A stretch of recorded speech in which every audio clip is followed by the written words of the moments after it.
Assalamualaikum warahmatullahi wabarakatuh. Waalaikumsalam. Terima kasih masih bersedia untuk menemani saya pada materi di Mahadum yang kedua, yaitu tentang konsep dasar paut. Baiklah, saya awali menyapa bunda-bunda sekalian di sesi hadis istirahat ini dengan kalimat bijak yang diungkapkan oleh Adriel. Beliau mengatakan bahwa perlakuan kita secara langsung kepada anak-anak itu akan mempengaruhi keyakinan anak itu terhadap dirinya sendiri. Benar ya Bun ya? Nah, jadi saat kita memperlakukan anak-anak itu dengan baik, menghargai anak, mereka, konsep pemikiran mereka terhadap diri mereka sendiri itu akan semakin baik. Ya Bunda ya? Nah, sekarang kita akan mempelajari tentang konsep dasar paut. Lanjut ya Bunda. Nah, ini Bun. Ini oleh Adrian Braille mengatakan bahwa cara kita memperlakukan anak-anak kita secara langsung mempengaruhi apa yang mereka yakini tentang diri mereka sendiri. Ini, saya kira tadi sudah dengan perkenalan. Ini ya keterkaitan antar mata laki yang kemarin sudah kita sudah kita terima materi-materi yang sebelumnya. Hari ini kita dengan konsep dasar paut. Sekarang tujuan atau kompetensi apa yang diharapkan dari bunda-bunda sekalian setelah menerima materi ini? Yakni peserta latih mampu menjelaskan pengertian paut. Bunda-bunda semuanya kan guru paut, jadi harus tahu apa itu paut sebenarnya. Peserta latih mampu menjelaskan tujuan dan ruang lingkup paut. Peserta latih mampu memahami landasan yuridis paut, landasan filosofis paut, kemudian mampu manfaat layanan paut, ya. Kemudian mampu menjelaskan layanan paut yang bermutu itu yang seperti apa. Kemudian mampu menjelaskan layanan paut holistik integratif. Lanjut ya. Nah, sekarang pokok materi kita pada hari ini tentang konsep dasar paut itu apa saja? Jadi menyangkut pengertian paut, kemudian apa lagi?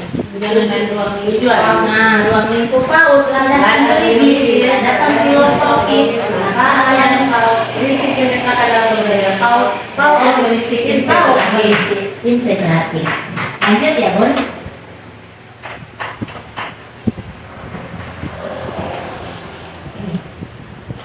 Sekarang kita mulai dari diri. Seperti yang sebelumnya kita menggunakan alur merdeka. Ya, mengapa ketika kau perlu mempelajari dan menguasai konsep dasar paut? Mengapa Bu? Karena itu penting. Pentingnya kenapa? Ya? Pada sebelum kita menyerahkan pada anak kita sendiri harus menguasai konsep dasar paut. Itu yang harus belajar. Iya, ya. Pentingnya untuk kita jadikan sebagai modal kita dalam menyelenggarakan atau memberikan layanan terhadap anak-anak usia dini itu sendiri. Terima kasih atas pendapatnya. Kemudian ini materi konsep dasar paut. Jadi apa saja yang akan kita pelajari sudah tadi ya. Nah, apa saja yang bunda-bunda perlu kuasai. Nah, sekarang ini pengertian paut. Paut itu apa? Suatu upaya pembinaan yang ditujukan kepada anak muda sampai dengan usia 6 tahun yang dilakukan melalui pemberian rangsangan pendidikan untuk membantu pertumbuhan dan perkembangan jasmani dan rohani agar anak memiliki kesiapan dalam memasuki pendidikan lebih lanjut. PAUD adalah upaya untuk menstimulasi, membimbing, mengasuh, dan penyediaan kegiatan pembelajaran melalui bermain yang akan menghasilkan sikap, pengetahuan, dan keterampilan pada anak. Modelnya sesuai kurikulum dan perkembangan K13 PAUD dan STPPA. Itu ya, saat kita mesti menggunakan K13. K13 tidak jauh beda juga, tidak jauh beda. Kemudian hakikat paut. Ini hakikat paut ya. Ada masa keemasan sekaligus periode yang sangat kritis. Saya kira tadi sudah kita jelaskan pada 1000 HPK ya. Nah, perkembangan jaringan berkembang di saat masih masa usia PAUD ya. Nah, periode pertumbuhannya yang kritis, di mana pada 1000 hari HPK itu terjadi perkembangan yang sangat pesat atau disebut dengan golden age, ya, atau usia emas. Bagaimana usia emas itu? Di mana anak itu semua sel-sel otaknya atau sel saraf otaknya itu sedang tumbuh dan berkembang. Jadi masih mudah kita untuk memberikan rangsangan ya. Jadi sinap-sinapnya itu lagi sementara tumbuh. Jadi kita rangsang. Nah, disitulah awal kita untuk meletakkan apa? Dasar-dasar dari pengetahuan kepada anak usia itu. Nah, lanjut ya. Kemudian, nah ini yang sudah saya bilang tadi, mengandung 100 sampai dengan 200 miliar neuron ya. Ini masa pekannya anak pada 1000 hari pertama kehidupan. Nah, luar biasa sekali budaya, di mana pada usia 4 tahun itu 80% terjadi ketika 50% pada usia 4 tahun dia berkembang ya, atau setengahnya 100% ketika berusia 8 sampai dengan 18 tahun. Jadi setengah itu terjadi di saat usia anak 0 sampai dengan 4 tahun atau pada 1000 HPK. Ini peran PAUD terhadap penurunan stunting. Ada peran preventif dan ada peran mitigasi. Preventif pemantauan tumbuh kembang anak, pendidikan dan pengasuhan yang positif. Kalau mitigasi stunting, penanggulangan stunting di lembaga PAUD melalui layanan PAUD berkualitas. Ada 4 elemennya. Nah, tapi itu sudah kita bahas kemarin kan, Bun? Dampak penguasaan konsep dasar PAUD bagi pendidik terhadap penurunan stunting adalah apa? Menciptakan pelajaran PAUD yang sesuai dengan prinsip-prinsip. Apa prinsip belajar di PAUD? Apa saja, Bun? Belajar kalau lebih baik. Terus apa lagi? Pada perkembangan. Kemudian apa lagi? Pada kebutuhan, berpusat pada anak, pembelajaran aktif. Terus apa lagi? Orientasi pada pengembangan diri lain ya, berorientasi pada pengembangan hidup mulai lingkungan yang kondusif, berorientasi pada pembelajaran demokratis, memanfaatkan belajar dan narasi berbicara. Nah, itu ada 10 prinsipnya ya.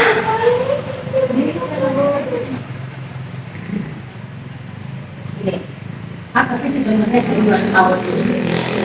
Mencapai indeks pembangunan manusia. Nah, itu. Jadi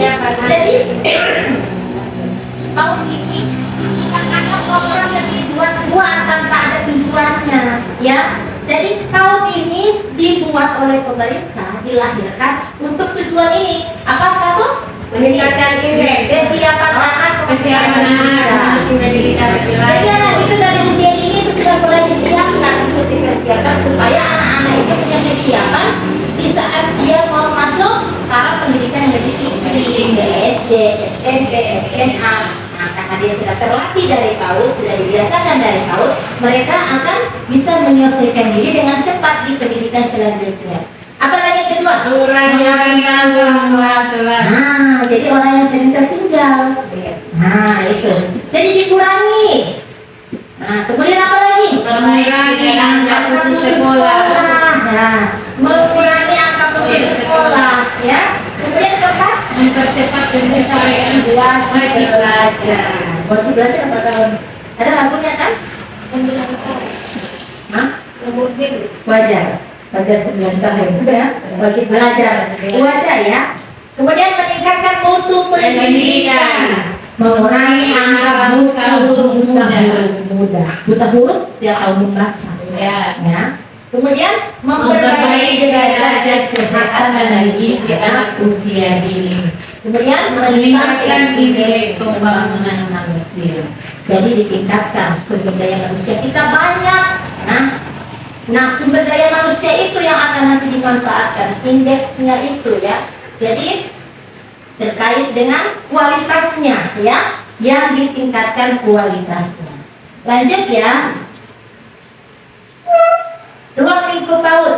Nah, ini Undang-Undang Nomor 20 Tahun 2003 Pasal 28 tentang Sistem Pendidikan Nasional atau Sistemnya.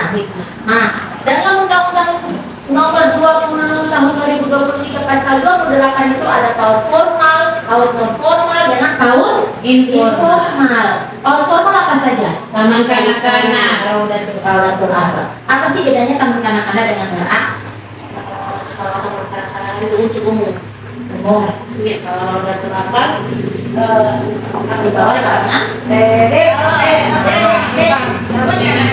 namanya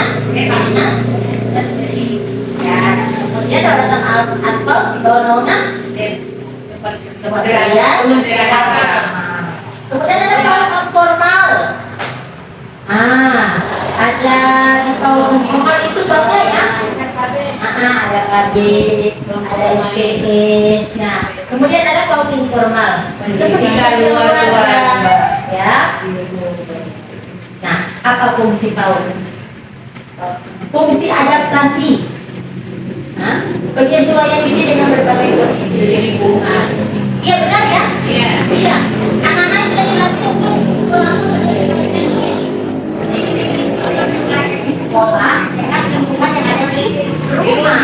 Kemudian fungsi sosial, keterampilan sosial, pergaulan dan kehidupan sehari-hari. Pasti antara satu anak dengan anak yang lainnya yang berbeda lingkungan keluarga datang di sekolah akan saling menyesuaikan, ya. Nah, fungsi pengembangan. Nah, di sini, PAUD itu dikembangkan semua potensi anak. Ada berapa? 6. Ada 6, ya. Kemudian fungsi bermain sebagai belajar melalui bermain. Moto kita ya, apa motonya? bermain sebagai belajar melalui bermain. Nah, belajar melalui bermain. Ini pandangan dan persepsi umum tentang bermain. Menghabiskan waktu, ada seperti itu kan? Orang tua menganggap, bahkan kadang-kadang kita juga seperti itu. Percuma main terus, mendingan belajar. Ya seperti itu kan? Nanti kalau di sekolah kamu apa? Belajar apa bermain? Bagaimana kamu bermain terus? Jadi tidak belajar, jadi tidak ada yang diketahui. Nah, tugas kita sebagai guru PAUD adalah meluruskan pandangan yang keliru tersebut. Nih, orang tua jarang membuat alat bermain bersamaan. Betul ya? Betul. Nah, hanya ada beberapa orang tua yang siap bermain dengan anak-anaknya. Kemudian orang tua jarang bermain bersama anak. Ada orang tua juga yang di saat anak mau minta bermain, katanya rupa-rupa. Ya, iya, rupa-rupa. Rupa-rupa. Atau, jangan bermain kotor, jangan bermain kecil. Nah, seperti itu kan? Jangan bermain di sekolah. Memakai baju, memotong baju. Pulang kamar sumukan muka. Dan tidak bermain bagi anak. Ini ya. Ini sarana belajar, pengembangan hak anak. Bermain itu hak anak. Sekarang begini ya Bu, di saat kita di rumah ditaruh permainan dengan anak mau yang mana? Anti mainan, karena bermain itu kebutuhan anak. Anak jauh lebih memilih mainan ketimbang makanan. Sebagian besar itu. Kita taruh mainan dengan makanan. Anak mau ambil yang mana coba? Mainan, karena bermain itu adalah kebutuhan. Nah, makanya oleh konvensi PBB itu setiap anak di dunia punya hak bermain dan harus mempunyai kesempatan untuk bermain. Berikan kesempatan untuk bermain ya. Tidur siang, tidak ada bermain.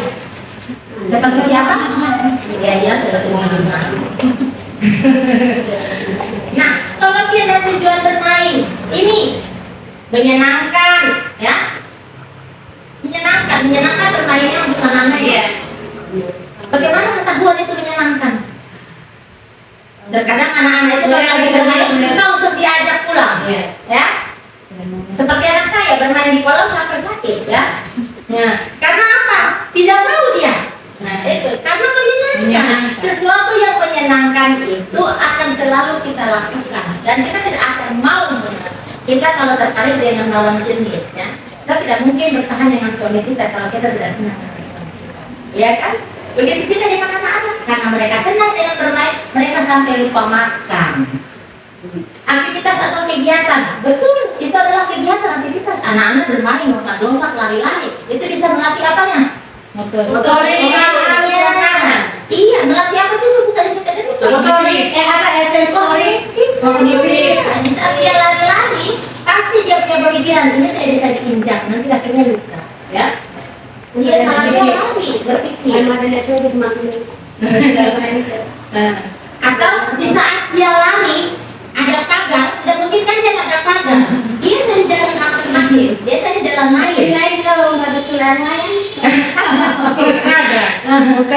Nah, sekarang bermain bagi anak membantu mereka untuk memahami dan menguasai perasaan. Betul, di saat namanya kasih tinggal anak, ya. Dikasih tinggal, anak dikasih tinggal, ya. Supaya ini sedihnya tidak ada, mereka bermain. Jangan heran di saat kita kasih mainan, sudah bermain saja, mama mau ke sana. Nah, mereka akan terhibur. Untuk mempraktekkan dan menguasai keterampilan intelektual, sosial, dan fisik yang baru. Iya, betul ya. Kemudian fungsi bermain dari berbagai teori. Nah, ternyata ada energi surplus, polymerization, teori rekreasi. Lazarus, ternyata menurut Lazarus bermain itu adalah salah satu dari rekreasi, ya. Nah, jangan heran kalau kita kemarin di pantai pilihannya adalah bermain, ya, sampai sakit badan. Kemudian teori rekapitulasi.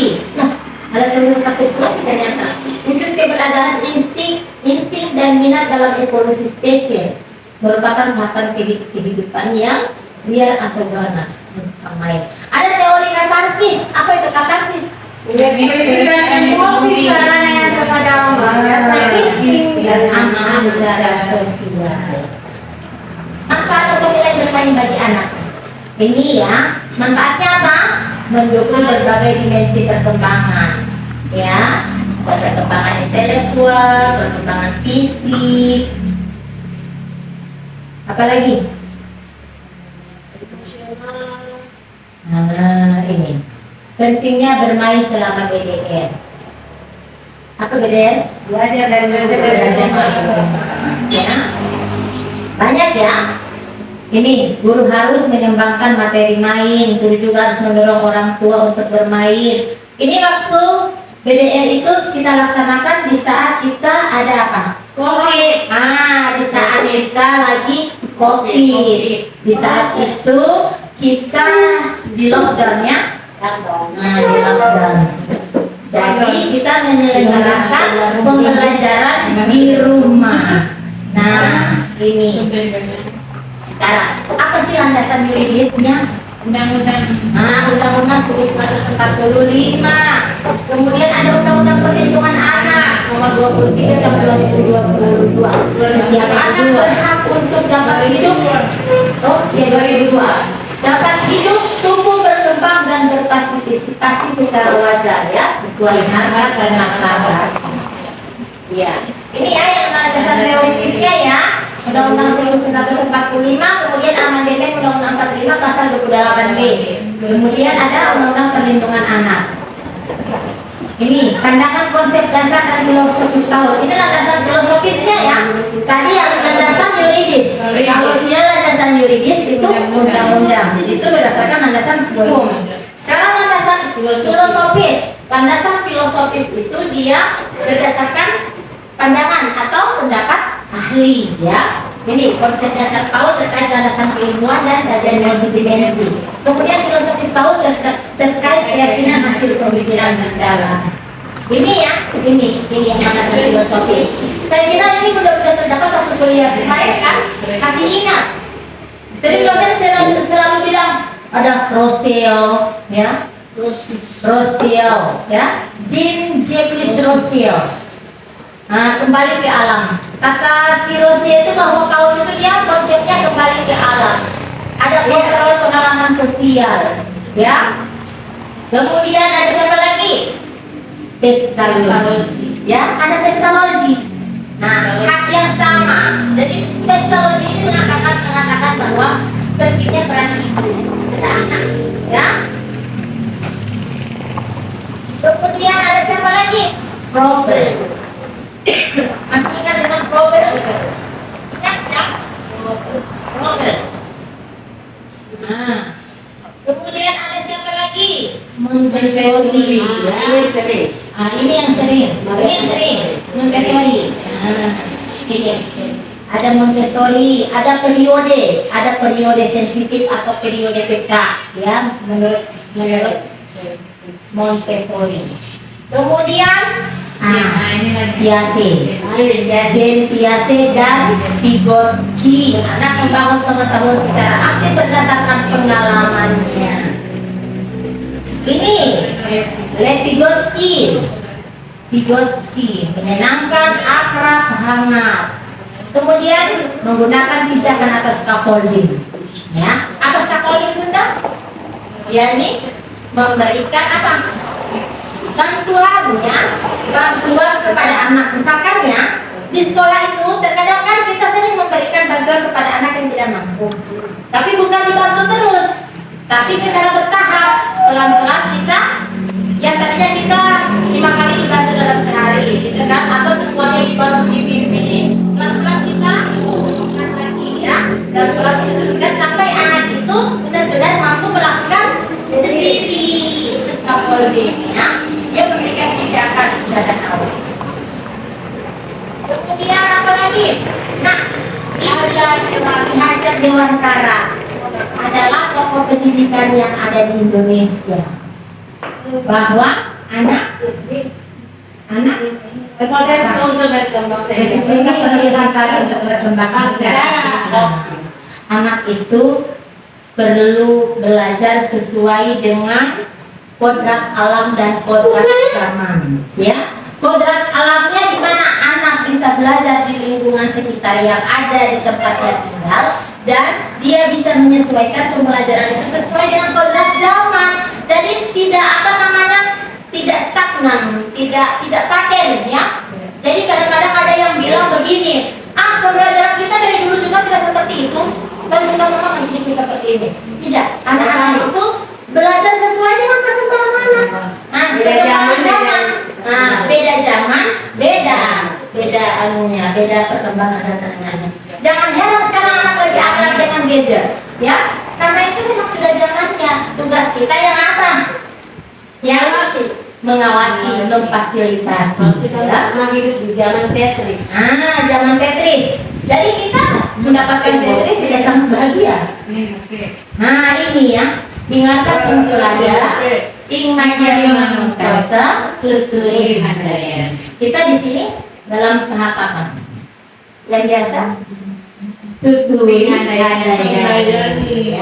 Jadi Ingasa Sungkulada di depan kita sebagai teladan, Ingmaja Mangkasa di samping kita sebagai apa? Inspirasi. Penginspirasi atau pemberi motivasi. Di belakang kita sebagai apa? Kita memberikan dorongan kepada anak, ya, kepercayaan. Dimensi pembelajaran tahun bermutu. Ini ya, hubungan guru, interaksi yang stimulasi. Tadi kan sudah kita lihat di mana? Di PAUD holistik integratif ada kerjasama dengan orang tua, ya. Ini lingkungan main yang tertata, materi dan kegiatan bermain yang fokus kepada anak, kurikulum mengacu pada kurikulum 2013 PAUD. Ya, kurikulum yang kemarin ya. Tapi sekarang juga masih digunakan, hanya ditingkatkan ke kurikulum apa? Merdeka. Ya. Ini guru PAUD bermutu, inspirasi bagi pelajar. Ini guru harus menyayangi, menghargai semua anak, benar ya? PAUD masih seperti ini. Guru harus memiliki pendidikan ada secara profesional. Iya, benar kan? Iya, benar. Pengajaran yang baik harus berdasarkan teori, filosofis, tujuan dan sasaran. Mengajar anak menggunakan materi yang sebenarnya, betul ya? Iya. Jadi materi yang ada di PAUD disesuaikan dengan karakteristik dan tahapan usia anak. Apa kita mengajarkan anak-anak di PAUD itu langsung membaca? Nah, penting kita memperkenalkan kepada anak menulis, membaca, tapi dengan cara yang menyenangkan, yang bisa diterima anak, yang sesuai dengan kebutuhan anak. Apa kita harus jelaskan? Tapi harus dengan menyenangkan, dengan media-media yang menarik perhatian anak. Pengajar mulai dari kongres sampai abstrak, ya. Kemudian pengajar harus berpusat pada anak. Lanjut ya, peran guru PAUD sebagai pengelola, sebagai pendidik dan fasilitator, sebagai peneliti. Tadi pengelola, pendidik atau fasilitator, dan sebagai peneliti. Bagaimana PAUD sebagai peneliti, guru PAUD sebagai peneliti? Dimana dapat mengamati perkembangan anak, memahami kebutuhan anak, ya. Dan itu sering kita lakukan di saat kita melakukan pembelajaran dan kita tuangkan hasilnya pada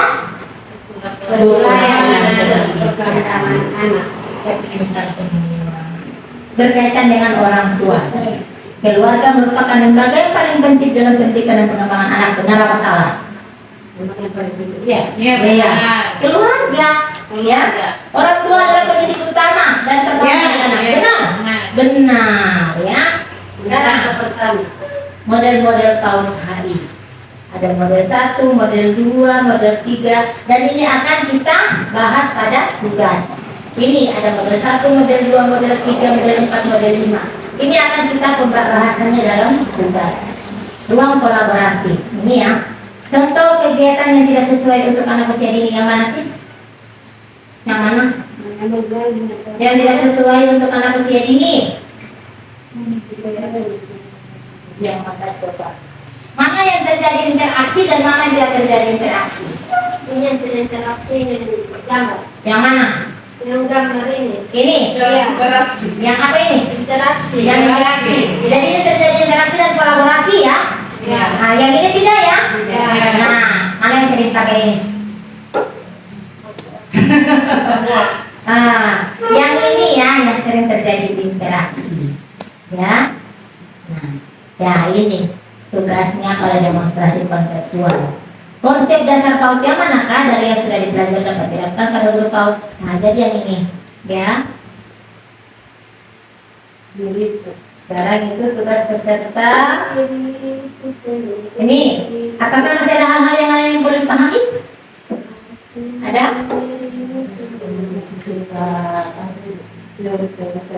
Teori-teori? Oh, masih suka tertukar dengan teori yang tadi. Apalagi yang teori filosofis ya. Nah, itu nanti akan kita kembangkan pada diskusi ya. Nah, ayo bermain kuis.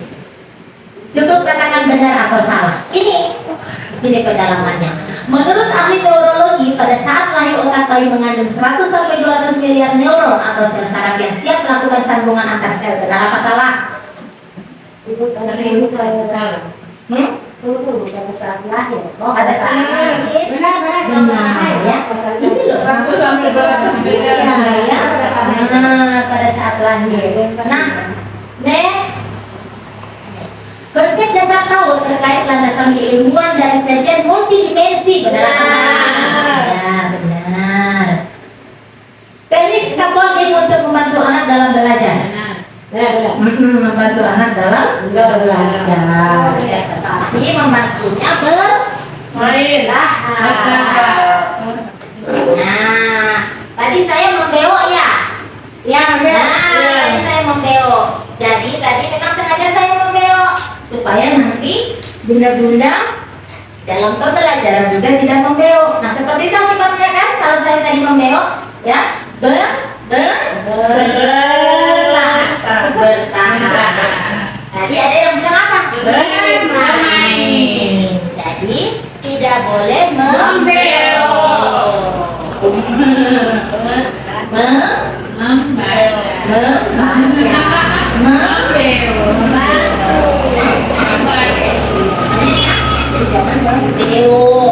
Jadi peta konsep dari koneksi antar materi seperti tadi pada mata diklat yang pertama. Ini keterkaitan antara materi ini akan kita diskusikan.